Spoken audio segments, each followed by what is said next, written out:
श्रद्धालुओं को दर्शन के लिए महाकाल मंदिर 8 जून से खोला जाएगा। शुक्रवार को जिला स्तरीय आपदा प्रबंधन समिति प्रशासन और मंदिर समिति के पुजारियों ने बैठक में तय किया कि शासन द्वारा जारी गाइडलाइंस के अनुरूप ही दर्शन व्यवस्था रहेगी और बैठक में होटल, धर्मशाला और रेस्टोरेंट भी खोलने का निर्णय लिया गया है।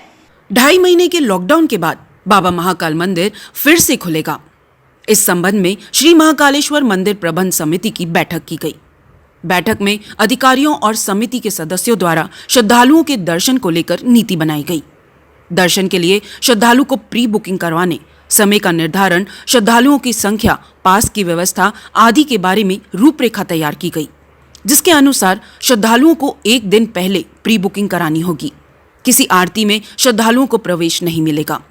350 के 4 स्लॉट में श्रद्धालु दर्शन करेंगे, प्रसाद नहीं ले जा सकेंगे। हर स्लॉट के दर्शन के बाद मंदिर को सैनिटाइज किया जाएगा।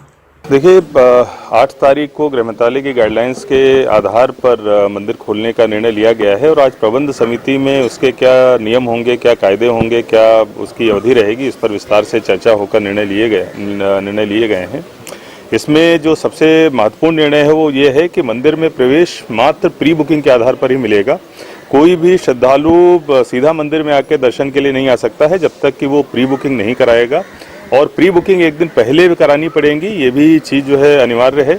प्री बुकिंग के लिए हम लोगों ने बहुत आसान से विकल्प जो है वो देने का प्रयास किया है। 3 तरीके होंगे जिसके माध्यम से प्री बुकिंग कराई जा सकेगी। पहला, एक एंड्रॉयड ऐप हम लोग लॉन्च कर रहे हैं। दूसरा, एक टोल फ्री हम लोग हेल्पलाइन नंबर दे रहे हैं, और अगर कोई व्यक्ति इन दोनों का उपयोग नहीं भी करना चाहता है तो एक हम लोग कुछ काउंटर्स भी रखेंगे यहाँ पर, जिस पर व्यक्ति आके अगले दिन की बुकिंग करा सकता है।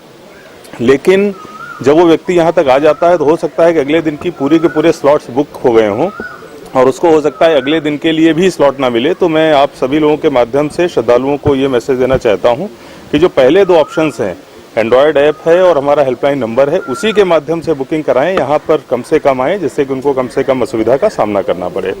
दूसरा, जो मंदिर का समय है श्रद्धालुओं के दर्शन के लिए, वो सुबह 8 बजे से शाम के 6 बजे तक का रखा गया है, लेकिन उसमें भी हम लोगों ने स्लॉट्स रखे हैं। जो बुकिंग होगी वो 2-2 घंटे के स्लॉट में होगी। पहला स्लॉट 8 से 10 बजे का होगा, दूसरा 11 से 1 का होगा। जो बीच का समय मिलेगा उसमें हम लोग सैनिटाइजेशन वगैरह का काम पूरे परिसर का करेंगे, और 2 स्लॉट जो हैं सेकेंड हाफ के रहेंगे। जो व्यक्ति 1 स्लॉट में बुकिंग कराता है उसको उसी स्लॉट में 2 घंटे के स्लॉट में आना अनिवार्य होगा, वरना उसकी जो टिकट की वैधता है, जो पास की वैधता है, वो खत्म हो जाएगी। पूरी की पूरी व्यवस्था जो है ये फ्री में रहेगी। कहीं पर भी कोई शुल्क लगाकर हम लोग कहीं पर पास या दर्शन की सुविधा भी उपलब्ध नहीं करा रहे हैं।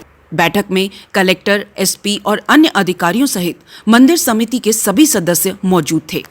देखिए, पूरी तरीके से हारफूल भी प्रतिबंधित रहेंगे, किसी प्रकार का चढ़ाव, और मंदिर परिसर के अंदर जो दूसरे मंदिर हैं उनको भी अभी हम लोग नहीं खोल रहे हैं। मात्र वहाँ पर जो पुजारी हैं वो पूजा कर सकते हैं, श्रद्धालुओं के लिए नहीं खोलेंगे।